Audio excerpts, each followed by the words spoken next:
Welcome back to माजरत के साथ। नाज़रीन, यहाँ पे गुफ्तगू हो रही थी सदर ज़रदारी के हवाले से, उनकी ज़ात के हवाले से जो सवालात उठते हैं वो हम पूछ रहे थे। इसमें दोनों पार्टीज के जो रहनुमा यहाँ पे आप इनको जी कहते हैं चोरों का लुटेरा, वो लुटेरों का टोला, जो मैं एग्जैक्ट वर्ड इस्तेमाल कर रहे हैं, और आपने हिटलर से मिला दिया। नहीं देखिए, बात मैं ये कह रहा हूँ कि वो ये कहते थे, अब वही मैं कह रहा था कि आप मिला रहे हैं 77 में यही हुआ था ना। 77 में यही हुआ था कि जब इंतखाबात का उन्होंने ज़िया-उल-हक ने कहा था, तो उसके बाद जो है उस वक्त की जो पीएनए थी जिसमें ये सारी जमायतें थी, उन्होंने ये कहा था कि पहले एहतसाब फिर इंतखाब।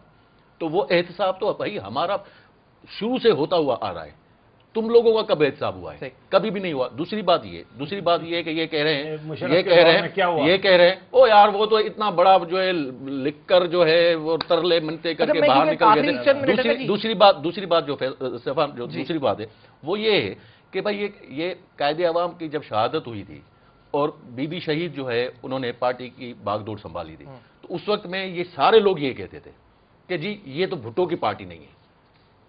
फिर कहते थे कि माइनस भुट्टो होना चाहिए। वजीर आजम हमेशा भुट्टो क्यों होता है? माइनस भुट्टो होना चाहिए। उसके बाद जो है जब फिर बीबी साहबा की शहादत हुई तो फिर कहा कि नहीं जी ये अब माइनस जर्दारी होना चाहिए। बाकी लोग अच्छे हैं, बाकी लोग अच्छे हैं, बाकी सब लोग अच्छे हैं। इन्होंने हमेशा इनकी अकाउंटेबिलिटी हो रही है तो इनको सारी चीजें याद आ रही हैं।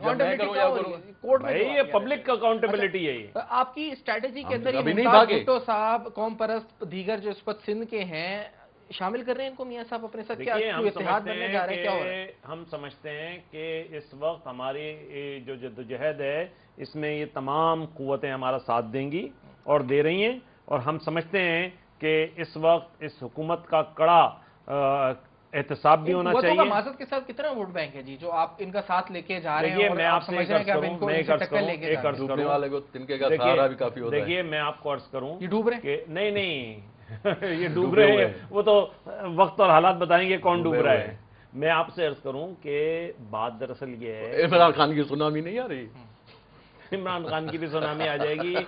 मैं आपसे अर्ज करूं कि देखिए हम ये तमाम पॉलिटिकल कुव्वतों को जो हमारे ख्यालात के अंदर हमारे साथ हम आहंग हैं, अवाम के साथ हम आहंग हैं, और वो हम उन सबको साथ लेकर इस मुल्क के जो बुनियादी मसाइल हैं, सिंध के बुनियादी मसाइल हैं, उन पर काम करना। अच्छा, उसूलों की बड़ी बात करते थे जी मियां साहब, उसूल की सियासत हम करते हैं, उसूल की सियासत हम करते हैं, तो ये उसूल की सियासत तो कहीं नहीं इसमें चली जाएगी इनको हटाने के चक्कर में? उन लोगों को भी मुशर्रफ साहब, शेख रशीद साहब का नाम आता था जी, और इसके साथ साथ पीएमएलक्यू के साबिक कुछ लोगों ने कल भी जी पीएमएलक्यू के जो पुराने थे उन्होंने आपकी तरफ अप्रोच किया। देखिए मुशर्रफ साहब के साथ ही नहीं थे? नहीं, मेरी बात सुनिए। देखिए उसूल इन्हें सिखाने से पहले उसूल पे अमल भी तो करके दिखाएं। हम तो ये समझते हैं कि वो लोग जो किसी जबर के अंदर या उसके अंदर वहां चले गए थे, अगर वो आते हैं तो हम उनको वेलकम करेंगे। तो फर्क किस तरह करेंगे जबर के अंदर? कर रहे हैं हम कर रहे हैं फर्क। अच्छा, आप उनसे पूछते हैं कि आप जबर से गए थे? हमें पता है हिस्ट्री, इसके अंदर इससे ज्यादा क्या बात है। यानी जो भी वहां से आना चाहे आप उससे कंफर्म करेंगे कि आप जबर नहीं, हम देखिए हमने अपने दरवाजे खोले हैं सिर्फ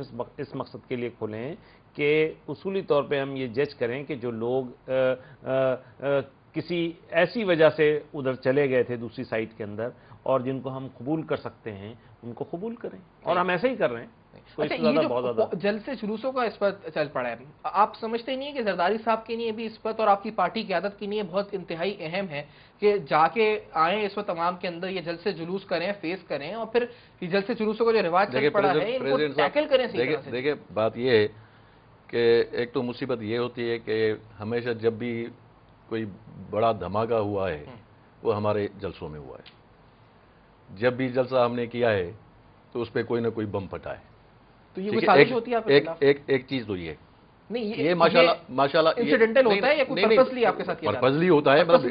बीबी साहबा को जो शहीद किया गया तो पर्पस था ना उसका कोई। क्यों नहीं होता? मैं तो वही कह रहा हूँ ना, मैं वही कह रहा हूँ। दूसरी बात ये कि प्रेसिडेंट साहब 4 मरतबा खिताब करते हैं, 27 दिसंबर को, 4 अप्रैल को, 21 जून को, और 27 को जो है बीबी साहबा की शहादत का दिन है, उस दिन वो खिताब करेंगे। और वहाँ पे जो है आपको पता है, अगर आप कभी आए हो गड़ी खुदा बख्श में तो आपको पता होगा कि उस वक्त कितने लोग आते हैं, कितना मजमा होता है, कितने लोग वहाँ पे जो है होते हैं, मज़ार पे होते हैं, उनको खिताब करेंगे।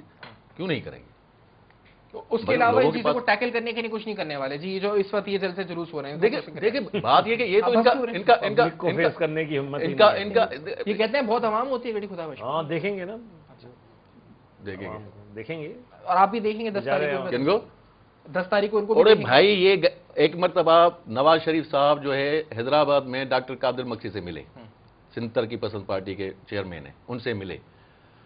ڈاکٹر صاحب نے بتایا سارا کچھ کہا تو انہوں نے میاں صاحب نے کہا کہ جی ڈاکٹر صاحب کی جو بھی منشور ہے، جو بھی یہ باتیں کہہ رہے ہیں، میں اس سے متفق ہوں. ٹھیک ہے نا؟ تو وہ جو پراونشل اٹانومی وہ جس لیول کی چاہتے ہیں وہ ان کے منشور میں ہے، ممتاز بھٹو صاحب کے منشور میں ہے کہ قومی اسمبلی میں چاروں اکائیوں کی جو ہے وہ برابری ہو. تو مانے لے آئیں ترمیم. میں تو یہ کہہ رہا ہوں نا بھائی، جب آپ بالکل متفق ہو جاتے ہو ان سے تو ان کو یہ بھی پتا نہیں کہ بھائی ان کا منشور کیا ہے. یہ کیا ہے؟ دیکھیں یہ کیا ہے، دیکھیں رانا مشہود صاحب ادھر آئے تھے سندھ میں، ٹھیک ہے، انہوں نے یہاں پہ سارے سندھ کے قوم پرستوں سے ملے، اور اچھی بات ہے، ملنا چاہیے، کیوں نہیں ملنا چاہیے، اور ان کو دعوت دی کہ آپ آئیں. ظاہر ہے اگر ڈاکٹر قادر مکسی آئے گا تو اس کے ساتھ اس کے ورکرز آئیں گے. ظاہر ہے ممتاز علی خان بھٹو آئے گا تو ان کے ساتھ جو ہے ان کے ورکرز آئیں گے. اور ممتاز علی خان بھٹو خود لاڑکانہ کے تو ان کے پاس اپنا تھوڑی ہے، یہ تو ادھار پہ لے رہے ہیں. آپ دونوں نے ایک دوسرے پر یہ کہا جی کہ آپ دونوں کے ادھار پہ ادھار کا جلسہ ہوگا. آپ یہ کہیں گے ان کے پاس کچھ نہیں ہے، ادھار کا جلسہ ہوگا. نہیں آپ یہ کہیں گے ان کے پاس کچھ نہیں ہے، اور کیا کہیں گے آپ؟ اب کہا کہ 27 دسمبر کو دیکھیں گے لوگ. 27 دسمبر کو جو ہے وہ کوئی گھر میں بیٹھنے کے لیے تیار ہے. وائنڈ اپ ادھر پڑھتا ہوں، بہت کم ہے. یہاں پہ تنقید ہی ہوئی زیادہ تر کہ جی آپ کے پاس یہ نہیں ہے، ہمارے پاس وہ ہے، آپ کے پاس وہ ہے، آپ ہمارے پاس یہ نہیں ہے. ہم کوشش کرتے رہے سوال جاننے کی، اس کا جواب جاننے کی جی کہ صدر زرداری صاحب کے ارد گرد جو اس وقت خطرات منڈلا رہے ہیں، چیلنجز ہیں، کہ حقیقی طور پہ چیلنجز ہیں، افواہیں ہیں خالی، اور چیلنجز ہیں تو ان کو سامنا کرنے کے لیے کس طرح سے ان کی اسٹریٹجی یا پولیٹیکل اسٹریٹجی وہ مرتب کر رہے ہیں، پیپلز پارٹی مرتب کر رہی ہے. فی الحال صفوان خان کو اس شو سے اجازت دیجیے گا. اپنا بہت خیال رکھیے گا، دیکھتے رہیے گا نیوز 1.